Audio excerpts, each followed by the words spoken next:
Gleyber Torres. Once one of the best young players in the game, he fell out of stardom following back-to-back tough seasons in 2020 and 2021, but following a solid 2022 campaign, Torres would finally turn the clock back to his magical 2018 and 2019 seasons and emerge as one of the best hitters at his position.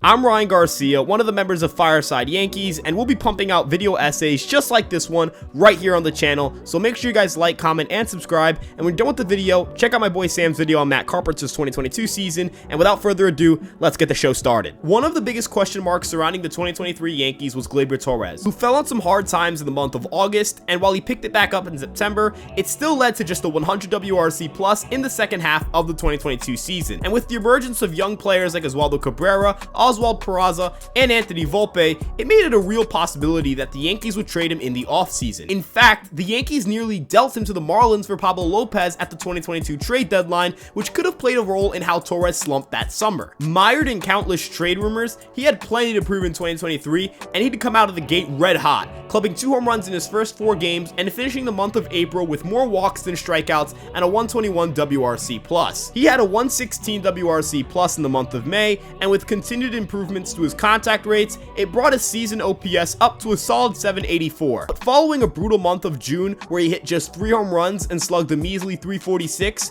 it brought questions about his long-term viability on the Yankees roster, with his WRC+ hitting a season low of 103 on July 7th. One of the biggest roots for Torres' struggles came from his lack of power, as while he was making more contact than years past, he did so at the sacrifice of consistent damage contact. And the best metric we have to measure that is expected weighted on base average on contact, which is short for xwOBAcon. And yes, that means we have a stat that has the word bacon in it. To simplify, it measures how much damage you do on contact, with 369 being the league average, and in 2022, Torres was at a 385. Yet in the first half of 2023, that number didn't just drop, it fell below average to just 366, and while putting more balls in play isn't a bad thing, it becomes problematic when a hitter drastically reduces the quality of contact they have in order to chase more balls in play, as it hurts your ability to hit for a higher average and slug more, which overall hurts your offensive numbers, and it was showing in Gleyber Torres' 2023 season.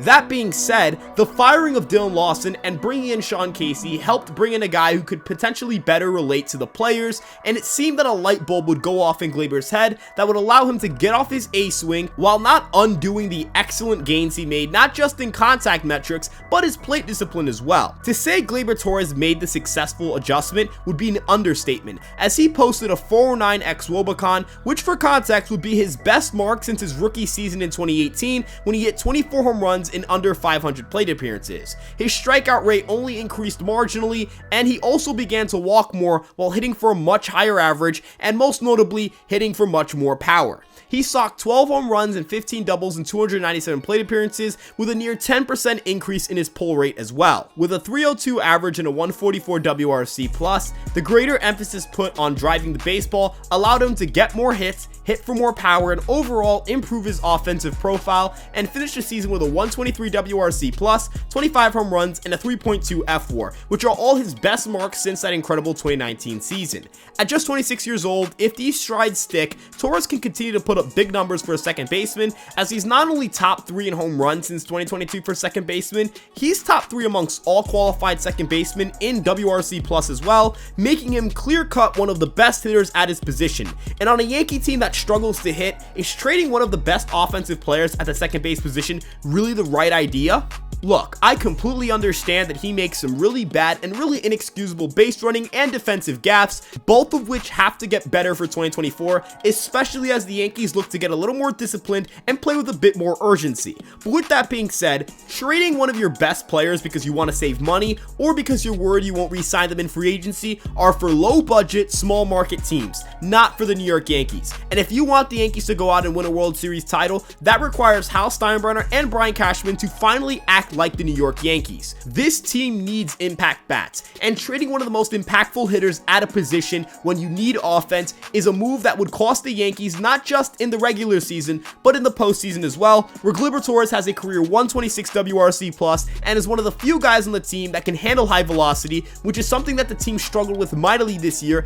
especially against right-handed pitching. The numbers don't lie, and a 3-WAR player with a steady bat is perfect for this infield, and he can help anchor the lineup around Aaron Judge as the Yankees look to get back to the World Series for the first time in 14 years. Did you enjoy today's video? Let us know in the comment section below and subscribe to the channel. We have daily podcasts and plenty of exciting stuff in store for the best fan base in the world. You guys can check out our socials on Twitter, TikTok, Instagram, and Facebook, and to check out Fireside Yankees for more fire content. Have a great rest of your day, and let's go Yankees, baby. Peace out.